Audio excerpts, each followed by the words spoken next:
All right. Hello, everybody. Welcome to Taped Crusaders, the podcast that reviews every single superhero live action adaptation ever made. I'm your co-host, Mike Allen. As always, I'm joined by Joshua Mervell, and today we're going to be taking a look at the Doctor Strange 1978 TV movie pilot.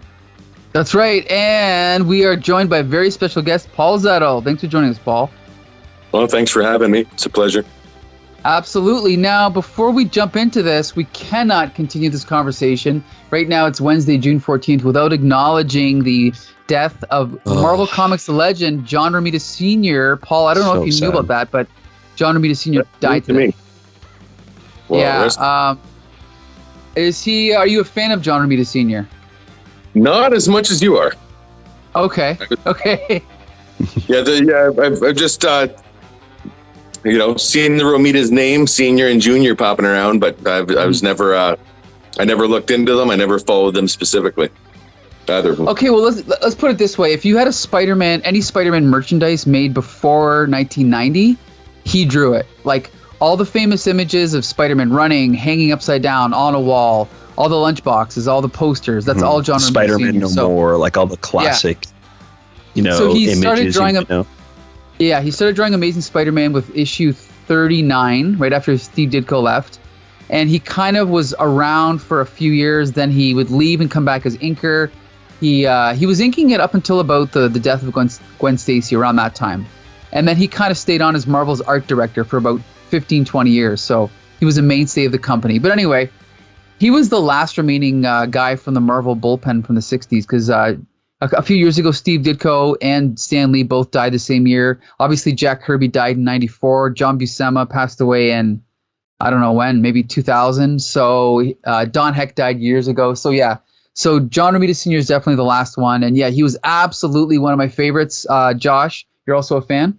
Oh yeah, I mean we've been talking about both of the Romitas ever since the beginning of Spider-Cast, and it's definitely a staple in Spidey comics. So it's it's sad to hear.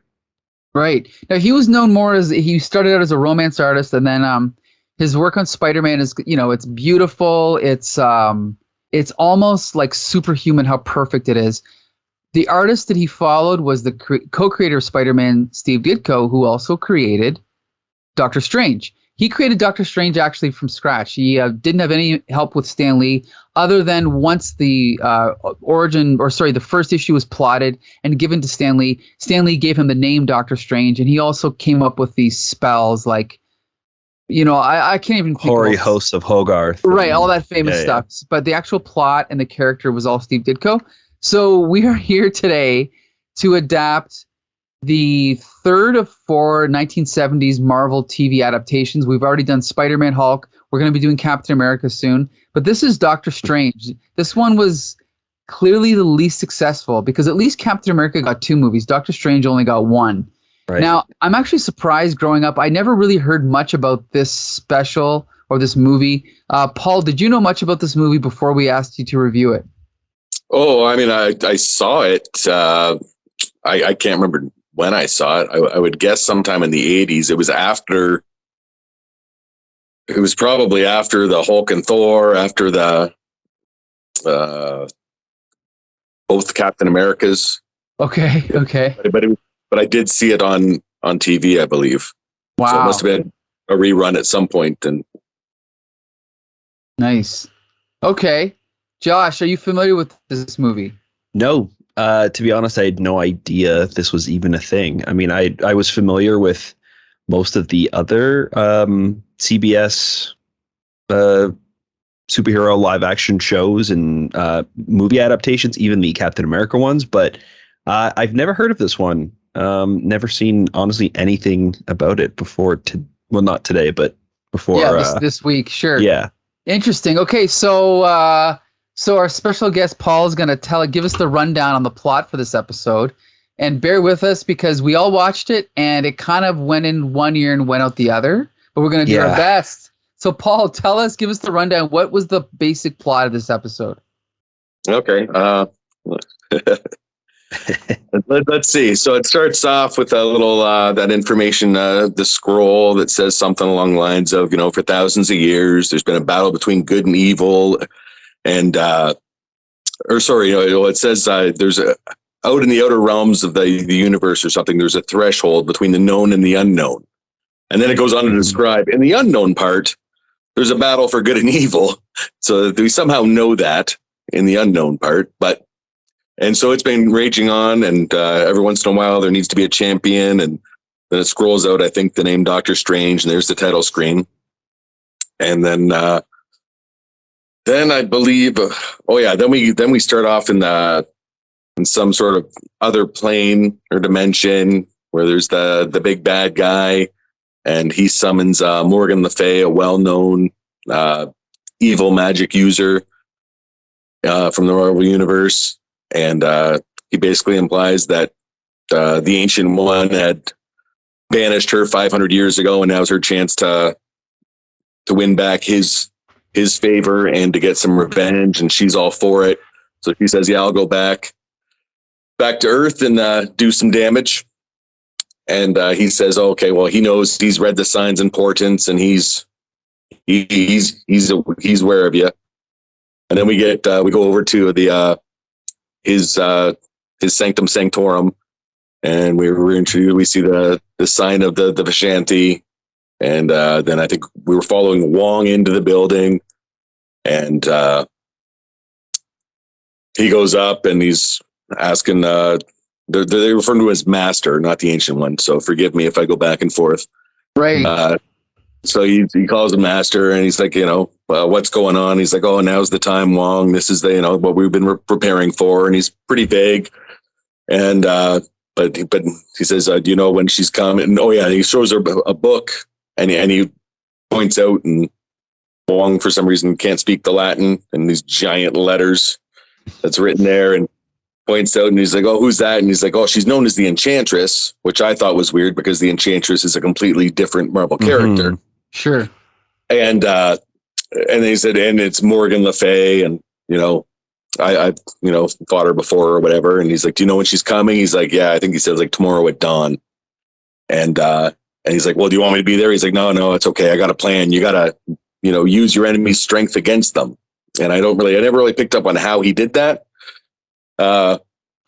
And then it's all very vague. Yeah, it's very vague. I think it might cut to the introduction to the main character, Stephen Strange, who's got this toned down 70s look. Like, he's got an afro, but it's short. He's wearing the loose jeans, but they're not bell bottoms. Or it looks like he's like kind of got he's got a swagger and he's trying to be pretty hip. Mm-hmm. And and then he says, the bad guy had said to the Enchantress, "If you can't kill the Master, kill the disciple or whatever, and you'll know him by the ring that's got the symbol of light, the Vishanti symbol on it." And it shows Stephen Strange has this ring on for some reason, and we don't know why at that point. And we find out he's a doctor, and he goes in, he helps a couple patients out. There's a drugged out woman, he lets her spend the night, and I think he gets in a little trouble for that. He hits on one of the nurses. He flirts a little bit, and then he kisses her hat as he goes by. I thought that was kind of weird. Yep, that was weird.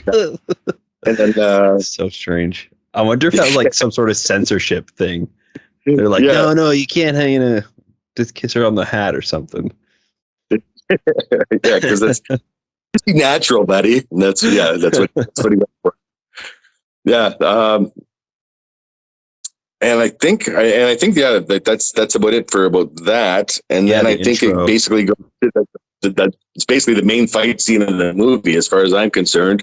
It shows Morgan on a bridge and the Master on the other side of a bridge. They kind of lock eye to eye. They do some nice cheap telepathy and just have a one-liner shot to each other. And then she disappears. And then the Master's kind of sitting there a little dumbfounded. And then a single woman walks along the bridge directly at him. And he's kind of doesn't seem to notice her. She walks up to him right in the face and then looks at him and then speaks in Morgan's voice, like, "Aha, I got you now, old man," something along those lines, and then pushes him off the bridge. Mm-hmm, mm-hmm. Then the Master falls. to the road street below and lands on his back and skull. She thinks she wins. She walks away. A couple seconds later, he gets up, seemingly unharmed. A little bit of sciatica acting up, so he's got a bit of a limp, and then he uses he has a glowing hand to help out the sciatica. Doesn't worry about the concussion or the smashed vertebrae, but that's sciatica you got to deal with. And so then he walks off, and then he talks to Wong, I think, and Wong's like, "How'd it go?" And he was like, "Pretty good." And it was like, and then I think, then he's like, "Yeah, but we gotta go meet Stephen Strange or whatever." And then at the same time, then it goes to the girl on the bridge, and she kind of has like this weird episode because she was just possessed by Morgan Le Fay. She realizes, this isn't normal stuff. She has visions of pushing a guy off a bridge that she doesn't know. So she freaks out, and I think she loses part of her memory too. So she ends up in the hospital, gets put to Stephen Strange, becomes a patient under Stephen Strange. He talks to her for a bit, and she just says, "I'm just afraid to go to sleep. I think I'm going to die." So he says, "Okay, I'll keep you awake or whatever. Let's, I don't know, watch a movie and probably have some coffee or something." And then, and then I think the master shows up at the hospital and sort of Jedi mind tricks a couple people to let him in because it's after visiting him. So some real low budget magic there. That causes you exactly 0 pennies. And then, he gets in and starts talking to Stephen Strange, and then Stephen Strange's boss comes in. He's like, "I need you." And then he Jedi mind tricks him out of the room for a couple minutes. And then he's telling Stephen Strange about some stuff, that he was friends with his dad, and his dad was the one that gave him this ring. And there's a bunch of stuff he doesn't know. And then Stephen's like, "What don't I know?" And he's like, "Oh, that's sort of a door. Once you open it, you can't close it, type of thing. Knowledge is a weird double-edged sword or something." And then I think he tells him at that point that he says something, and Stephen Strange is like, "And you're telling me I'm supposed to believe you're a sorcerer?" And then a couple seconds later, he's like, "Okay." So science-minded Doctor Strange. And then, geez, what happens next? I think Clea ends up slipping into like a coma because one of the doctors who disagrees with Doctor Strange gives her a pill anyways. And then they kind of have to go on this mission to the astral plane to get her mind back into her body and kind of like wake her back up again. Not much of an astral plane, but no. Yeah. They do say it's an astral plane, though. And that's where Morgan had summoned some evil Black Knight like Balthazar or something like that. Yeah. To guard, and he's like, "Oh yeah, okay. When if the master, his disciples show up, kill him, destroy him." And then Stephen Strange goes in, and the master gives him a nice one-liner that would normally be like the hoary hosts of Hoggoth something, but it wasn't. For some reason, it's like they didn't have access to Marvel material or something. So strange. Yeah, it was like so flat out like, "I'm not going to let you possess me, demon." Like it was so not magical. No. That's it. Then the bad guy, the Black Knight, gets sucked back to his hell dimension or whatever, where the big bad guy, and Morgan's like, "What happened?" He's like, "He knew the words of power or something." And it was just like, oh, the guy's like, "No excuses." And it's like, well, it sounds like that was a one. I don't know. That was like a no-brainer. That was the kryptonite, right? And then and Clea, and that was a weird name that they happened to choose that for Doctor Strange because that's the Dormammu's relative, right? That was her name, who ended up eventually becoming Sorcerer Supreme for a while. Yeah. I don't think has anything to do particularly with this character. So yeah, I wonder if maybe they were going to incorporate that in somehow, like later in the seasons, if it got picked up or something. But definitely doesn't have anything to do with anything going on here. And the thing is apparently Stan Lee had more influence on this property than any other adaptation, which I don't see at all. But anyway, so they did fight twice. Is that the end of the episode or the movie, Paul, or is there still one more fight? I don't remember. That was then he basically helps Clea come back to consciousness with that. I think like retrieve her soul, brings it back to her body, and then there was I think that pisses Morgan off or something, Morgan Le Fay, and then they're like, "Okay, we gotta face him." And then the master's like, "Okay, Steven, you got this." And then then Morgan comes at him, and Steven's like, I don't got this. And then she's like, but I do. I'm going to win this. And then like the master like shows up behind her and he's like, haha, how do you like this now? And she's like, oh no, you got me. You tricked me, you old man. And then she like disappears. And like, that's how she just loses. So he uses Stephen Strange's bait and he just basically surprises her for half a second, and that defeats her. So it wasn't much of a fight either. Then I think they basically go back to the Sanctum Sanctorum, and then he offers him, the position of power and knowledge, and Stephen Strange is like, I don't know, does it mean like some stuff's going to change? He's like, oh yeah. And he's like, well, I love. He's like, well, the universe is love, but yeah, you won't, have regular human relationships type of thing. And he's like, I don't really understand what you're saying, but I'm in. And then electric charge, something flies from the old man to him. The old man drops, and then Stephen kind of recovers, and he's like, oh, am I the sorcerer now? And you'd think if you were the sorcerer, you'd know. And I kind of wonder what just flew in me. Am I possessed now? Then the Vishanti kind of lights up. So he's talking to like Agamotto, I'm assuming. And Agamotto tells him, hey, I don't know, you've got lots to learn, and it's an important gig, and you now have the power passed to you, and, great power, great responsibility sort of line. And then Wong just says, yeah, we got to wait for the master to recover, and then he'll start teaching you what you need to know, and then you'll be the sorcerer. And then it kind of cuts back to a street scene where there's a 70s street performer doing magic. And I'm pretty sure I saw the guy, like, I think he was a real magician. I'm pretty sure I saw him actually perform in like the 80s. Oh. I think he was a comedy magician. He was fairly famous, like maybe like the lower of the top 10. There were a fair number of magicians back then. And so the guy's ready to pull a bouquet of flowers out of a handkerchief, and Stephen just kind of pretends to scratch his head, and all of a sudden there's a dove appears, and the street performer just loses his kind of mind for a second. He's impressed with himself and amazed, and Stephen just gets a smirk on his face, and then there's the ink over where it goes from picture to artwork sort of thing right before the credits roll. And I believe that's the end of the movie. Mm-hmm. So here's the thing. There's a million things we could talk about. We can talk about the plot in a minute, but the first thing I want to point out is that, it was tradition for dialogue to be overdubbed in post back in the 70s, but I felt like this whole movie, the dialogue felt like it was overdubbed in post. I don't know if you guys noticed that, but especially when they were outside, it felt very sterile, right? Outside in particular, yeah. 100%. And the acting was sometimes on par with 70s porn, in my opinion. Yep. Okay. Yeah. Like, and this, what's that? It's almost like it was inspired by it. Yes. Heavily influenced by, yeah. It was just, I mean, we've seen Spider-Man, we've seen the Hulk. This is somehow worse than Spider-Man. Like, Spider-Man at least had a little bit of charm and humor. This was just, I don't know. I almost have nothing good to say about it. Like, apparently this writer-director tried really hard, and he was shocked that it was a failure in the ratings, and he put his heart and soul to it. But I just thought it was pretty brutal. Josh, what did you think? Yeah, it's not great. Honestly, when it first started, I was like, wow, this could actually be really great. Like, I like the vibe at the beginning, that like ancient scroll that's being read at the start, right. And then like the Doctor Strange logo, and then starting off in the like astral plane with Clea and this demon from hell. And I was like, whoa, this is like really different and kind of nice to see them going like full magic.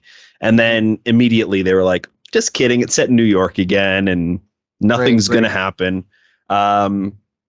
Yeah, it's the acting is pretty bland. I think Jessica Walter, who played Morgan Le Fay, was maybe the only person who was like having fun with it. Like, she was kind of like hamming it up a little bit more, and I think she played a good part. But everybody else was just kind of there, including Peter Hooten as Doctor Strange. He was okay, but he was just so bland. Eh? And maybe he just didn't have much like fun things to work with. Mm-hmm. But it wasn't great.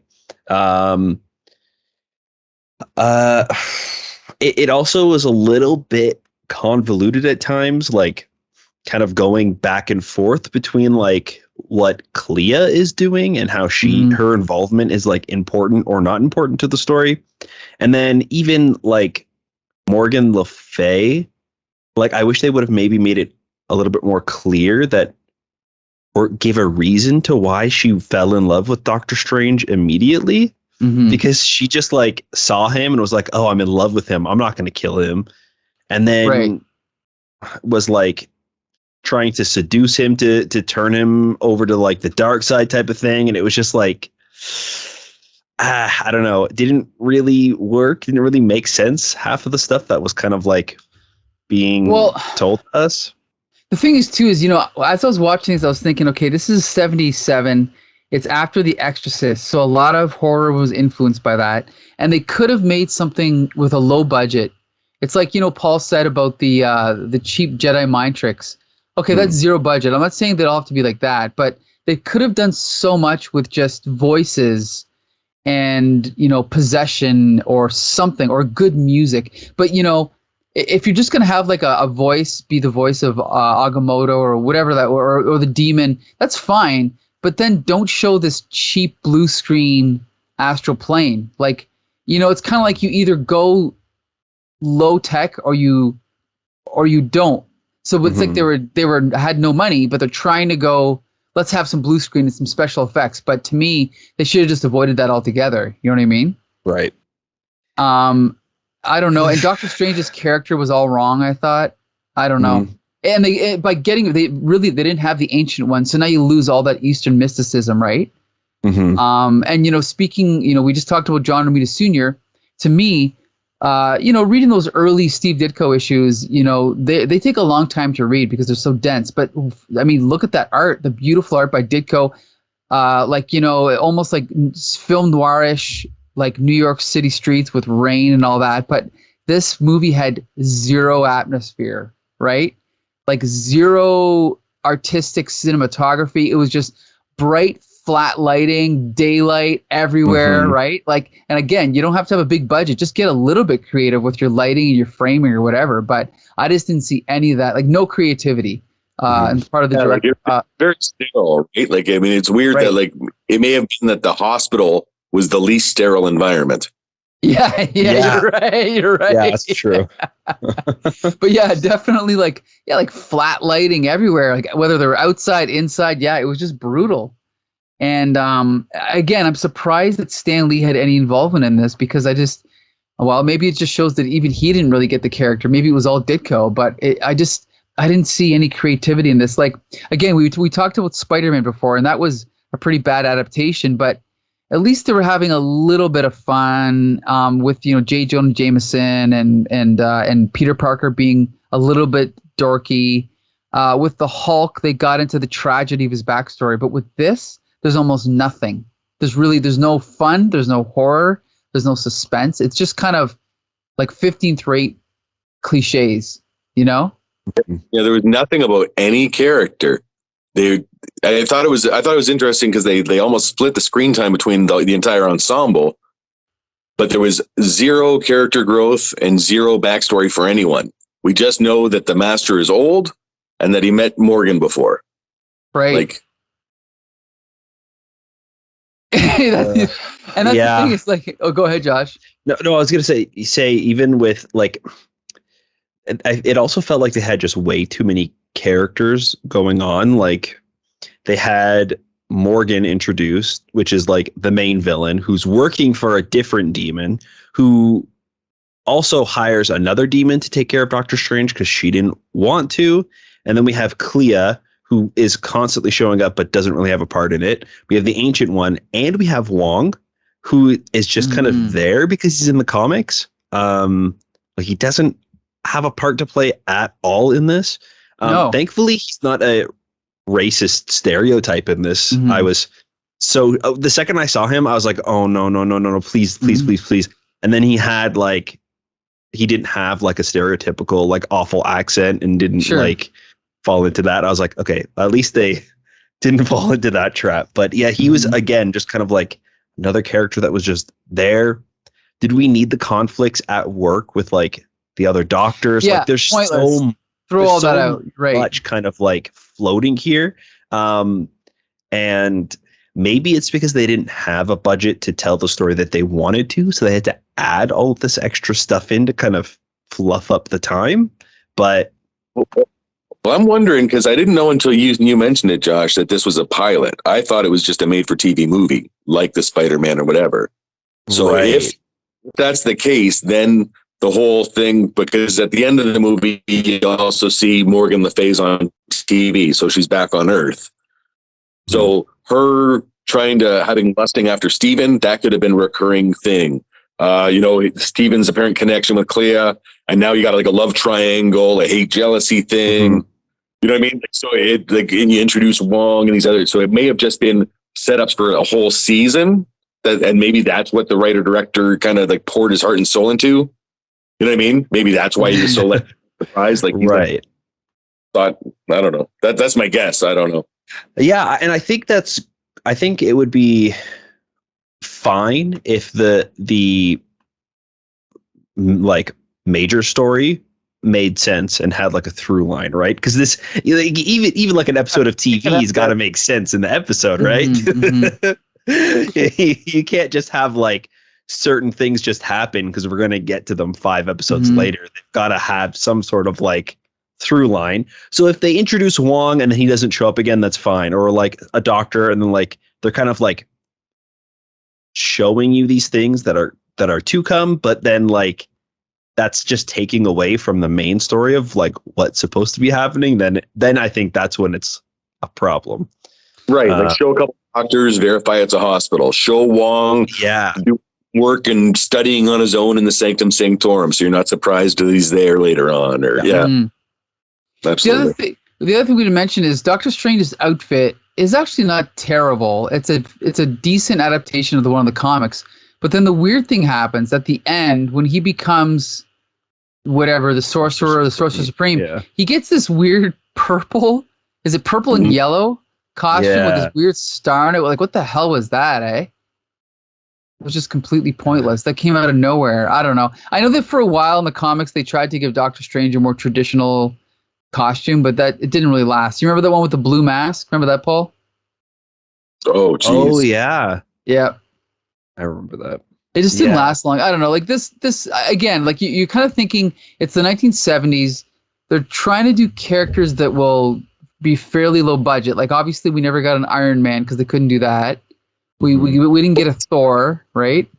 What's that? We don't have a story. What's funny is we don't have a story. We don't have a budget.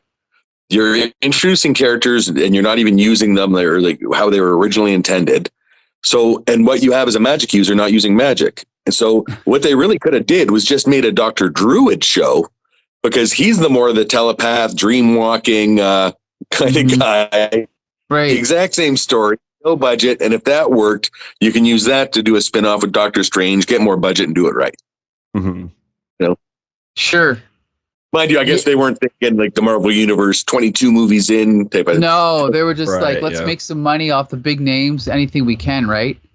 And it's funny because right at the same time this was happening, this is 77, only a year later, DC would do their Superman big budget movie, right? So it kind of just shows at that time, like Marvel was not nearly as big as they are now. Like they were, because DC was owned by Time Warner already, but Marvel was still, it was almost like a private company. Like it was a much smaller company than DC was. So it just shows the difference there.